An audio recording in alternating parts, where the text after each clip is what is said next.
ဒီနေ့ဆရာတင်မဲ့သင်ခန်းစာလေးကတော့ Grade 12 English Unit 2က Key to Happiness ဆိုတဲ့ read the passage လေးပဲဖြစ်ပါတယ်ဆရာတို့ပျော်ရွှင်မှုတွေအဓိကတော့ချက်10ခုရှိတယ်လို့ပြောထားတယ်အဲ့ဒီတည်းက6ခုကိုဖတ်ပြီးပဲဖြစ်ပါတယ်ဒီနေ့ကတော့ number 9ဟုတ်ပြီဖတ်ကြည့်အောင်ပါthink back to sweet memories from the past ဟုတ်ပြီဒါပါပြောတယ် think back to ပြန်လည်တွေးတော့ပါ sweet memories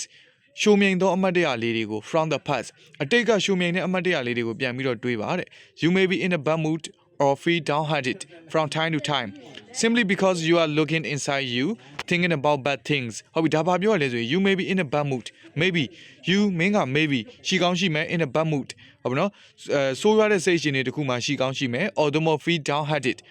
ဆိုတာကျစိတ်ပြက်အားငယ်တော့ feel downhearted ဆိုလိုက်တော့စိတ်ပြက်အားငယ်သည်ဒါမျိုးဘာသာပြန်ရတယ်ဟုတ်ပြီနော် feel ဆိုတဲ့ linking back နောက်က downhearted ဆိုတဲ့ adjective လိုက်တက်တယ်မှတ်ထားပါ linking back နောက်က adjective လိုက်ရင်တော့ကနေဒီပြောင်းပြီးဘာသာပြန်ဟုတ်ပြီ from time to time ဆိုတာ occasionally ပဲဟုတ်ပြီနော် occasionally ထက်တော့သူကအကြိမ်ရေအတွက်နည်းနည်းနဲတယ်ဟုတ်ပြီနော်occasionally ကလည်းဆရာတို့ frequency adverb from time to time ကလည်း frequency adverb အကြိမ်ရေအတွက်ကိုပြတဲ့ adverb ဒီမှာတစ်ခါတရံလို့ဘာသာပြန်မယ်ဟုတ်ပြီနော် from time to time တစ်ခါတရံမှာမင်းကဆိုးရတဲ့စိတ်ရှင်တွေတခုမှရှိကောင်းရှိနိုင်တယ် or the more feel downhearted စိတ်ပြက်အားငယ်ကောင်းအားငယ်နိုင်ပါတယ်တဲ့ဘာကြောင့်လဲဆိုရင် simply because ဘာကြောင့်လဲဆိုတော့ you are looking inside youဟုတ်ပြီနော် you are looking inside အမှ looking inside you ဆိုတာကိုယ့်အကိုပြန်လဲသုံးသက်ရှင်းမိမိကိုယ်ကိုပြန်လဲသုံးသက်ရှင်းဒါမျိုးတိတ်ပဲဟုတ်ပြီနော် you are looking inside you မင်းကမိမိကိုယ်ကိုပြန်လဲသုံးသက်နေမယ်တဲ့သုံးသက်နေတဲ့အတွက်ကြောင့် thinking about bad things ဆိုးရွားတဲ့အရာတွေမကောင်းတဲ့အရာတွေ bad things မကောင်းတဲ့အရာတွေကို thinking about ပြန်လဲစဉ်းစားရင်မင်းကိုမင်းပြန်လဲသုံးသက်နေတဲ့အတွက်ကြောင့်မလို့တခါတည်းမှာမင်းကစိတ်ပြက်အားငယ်မယ်ဆိုးရတဲ့စိတ်ရှင်တွေတခုမှရောက်ရှိနေပါမယ်တဲ့။ဟုတ်ပြီအဲ့မှာဆရာရှင်းစရာရှိတာက you are looking inside you thinking about bad things မှာ thinking about bad things ဆိုတာကဆရာတို့ကpresent participle phrase လို့ခေါ်တယ်။ present participle เนาะသူက present participle ဆိုတာကအဲ့ဒီဘတ်ဆိုင်အင်ကြီးပေါင်းထားတဲ့ကောင်ကို present participle လို့ခေါ်တယ်။ဟုတ်ပြီအဲ့မှာဆိုရင်ဆရာတို့ကဒီမှာ present participle ကအဖြစ်ပြက်နှစ်ခုပြိုင်တူဖြစ်တယ်လို့ဆရာတို့ယူဆရတယ်။အဲ့လိုမျိုးဖြစ်ပြက်နှစ်ခုပြိုင်တူဖြစ်တဲ့အခါမှာဆရာတို့ကစက်နက်ကိုပို့ပြီးတော့မှ concise ကြစ်လစ်ပြီးတော့တိကျသွားအောင်ဆရာတို့ဘာလုပ်လို့ရလဲဆိုရင်subject တွေဘာတွေကိုဖြုတ်ပြီးတော့မှအဲ့ဒီဘယ်လိုပြောမလဲsubject တွေဘာတွေကိုတူတဲ့ subject တွေကိုဖြုတ်ပြီးတော့မှဆရာတို့ကဗတ်ဆိုင်အကြီးပေါင်းပြီးတော့မှရေးလိုက်လို့ရတယ်ဟုတ်ပြီဒီမှာဆိုရင်ဆရာတို့ you are looking inside you မင်းကိုမင်းဘာလုပ်နေမလဲဆိုရင်သုံးသက်နေမယ်ဘာလုပ်ရင်းလဲဆိုရင် thinking about bad thing ဆိုးရတဲ့ຢာတခုကိုစဉ်းစားရင်အဲ့ဒီမှာဆိုလို့ချင်း subject ကတူတယ် you are looking inside you ရဲ့ you are thinking about bad thing ရဲ့ဒါမျိုးလေးမင်းတို့မြင်ရမယ်နားလည်မနော်အဲ့ဒီလိုမျိုးparticiple တွေကိုဆရာတို့ဘာသာပြန်တဲ့အခါမှာဒေါကြောင့်ဒေါကလျက်ရွေ့ရင်အဆင်ပြေတာနဲ့ပြန်ရတယ်ဒီမှာဆိုလို့ချင်း because you are looking inside you မင်းကပြန်လဲသုံးသက်မိမိကိုယ်ကိုပြန်လဲသုံးသက်နေတဲ့အတွက်ကြောင့်မလို့ဘာလို့ရင်းလဲဆိုရင် thinking about bad things ဆိုးရတဲ့အရာတွေကိုစဉ်းစားရင်အဲ့လိုမျိုးပြန်လို့ရတယ်ဟုတ်ပြီဆက်ပတ်ကြအောင်ပါ a group of psychologists have discovered that thinking back to pleasant incidents in the past can improve your mood and make you more cheerful ဟုတ်ပြီဒါပါပြောရလဲဆို a group of psychologists သိပ္ပံပညာရှင်တော်ဖြစ်သွားပြီ sorry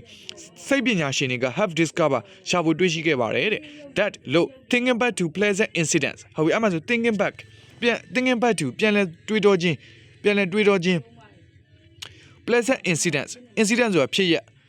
pleasant ဆိုတာကကျတော့ pleasant ဆိုတာကျတော့ဆရာတော်ဘာပြောလဲဆိုရင်နှင်းမျိုးစရာကောင်းတော့ဖြစ်ရလေးတွေကို in the past အတိတ်မှာဖြစ်ခဲ့တဲ့နှင်းမျိုးစရာကောင်းတဲ့ဖြစ်ရလေးတွေကိုပြန်လည်တွေးတောခြင်းက can improve တိုးတက်စေပါတယ် your mood မင်းရဲ့စိတ်အရှိန်တွေကိုတိုးတက်စေတယ် and ပြီးတော့ make you more cheerful မင်းကိုပို့ပြီးတော့မှရွှင်လန်းစေပါတယ်ဟုတ်ပြီအဲ့မှာ cheerful ဆိုတာရွှင်လန်းသော adjective အဲ့မှာ make object adjectiveဆိုလိုက်တော့ဆရာတို့ကဖြစ်စေသည်လို့ဘာသာပြန်ရတယ် cheerful ကရွှင်လန်းသောဖြစ်လို့ရွှင်လန်းစေသည်လို့ဆရာတို့ဘာသာပြန်တယ် make you more cheerful မင်းကိုပို့ပြီးတော့မှရွှင်လန်းစေပါတယ် for example think about something in your childhood that give you great pleasure look at old photos showing happy events or recall hearing news of someone good fortunes ဟုတ်ပြီဒါပါပြောရလဲဆိုရင် for example ဥပမာအဖြစ် think about တွေးပါစဉ်းစားပါ something တစုံတစ်ခု in your childhood မင်းရဲ့ကလေးဘဝမှာဖြစ်ခဲ့တဲ့တစုံတစ်ခု that အဲ့ဒီတစုံတစ်ခုက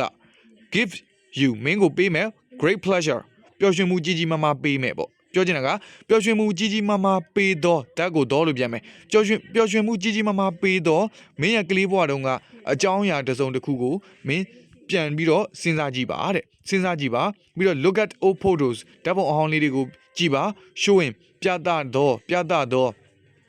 နော် showing ဆိုတာပြသတော့ happy events ပျော်ရွှင်စရာကောင်းတဲ့ဖြစ်ရပ်တွေကိုပြသတော့ automo recall ဟုတ်ပြီနော် automo recall ပြန်သတိရပါ recall ဆိုတာပြန်လဲသတိရသည်ဆိုတဲ့အဓိပ္ပာယ်သတိရသည်ဒါမျိုးအဓိပ္ပာယ်နော် recall ပြန်လဲသတိရပါတဲ့ hearing ကြားခြင်းကို news သတင်းကြားခြင်း or someone တစုံတစ်ယောက်ရဲ့ good fortune ကံကောင်းခြင်းတစုံတစ်ယောက်ကံကောင်းခြင်းကံကောင်းတစုံတစ်ယောက်ကံကောင်းတဲ့သတင်းကိုကြားတာကိုတဲ့ကံကောင်းတဲ့သတင်းကြားခြင်းကိုပြန်ပြီးတော့မှဘာလို့မလဲဆိုရင် recall အမှတ်ရကြည့်ပါတဲ့ပြန်ပြီးတော့အမှတ်ရကြည့်ပါလို့ဆိုလိုတာနားလည်မယ်နော်။နောက်ပြီးမှဆရာတို့က showing ဆိုတာမျိုးဆရာတို့ကဘာပြောလဲဆို raju relative လို့ခေါ်တယ်ရှေ့က old photo ဆိုတဲ့ noun ကိုသူကအထူးပြုထားတာဒါကြောင့်မလို့သူ့ကိုဒေါ်လို့ပြန်မယ် showing ပြသတော့ happy events ဟုတ်ပြီနော်ပျော်စရာကောင်းတဲ့အဖြစ်အပျက်တွေကိုပြသတော့ဒါမျိုးဘာသာပြန်လို့ရတယ်။ဟုတ်ပြီဆက်သွားကြည့်အောင်ပါ these sweet memories can put you in a better mood they can make you smile laugh or feel joyful ဟုတ်ပြီဒါဘာပြောလဲဆို these sweet memories အဲ့ဒီအပေါ်ကပြောခဲ့တဲ့ဟုတ်ပြီနော် sweet memories ရှိုးမြိုင်တဲ့အမှတ်တရလေးတွေက can put မင်းကိုထားပေးနိုင်တယ် can put you မင်းကိုထားပေးနိုင်တယ် in a better mood ပိုကောင်းတဲ့စိတ်ရှင်တွေတခုမှမင်းကိုထားပေးနိုင်ပါတယ်ဓာတ်ရိုက်ဘာသာပြန်လိုက်တာဒါပြောချင်တာအဲ့ဒီ sweet memories လေးတွေကဘာဖြစ်စေလဲဆိုရင်မင်းကိုပျော်ရွှင်စေတယ်ပေါ့ကွာပို့ပြီးတော့မှပျော်ရွှင်စေတယ်ဟုတ်ပြီပြန်ပြီးတော့မှ am touch လေးနဲ့ရှင်းပြထားတယ် they can make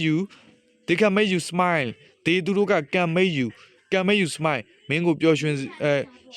ပြုံးစေတယ် laugh ရဲစေတယ် or the more feel joyful ဆိုတာကြည်နူးချမ်းမြေ့တော့ feel နဲ့တွေ့လာတော့ကြည်နူးချမ်းမြေ့စေပါတယ်ဒါမျိုးလေးပြောတာဟုတ်ပြီဒီနောက်တော့လောက်ပါပဲကျေးဇူးတင်ပါတယ်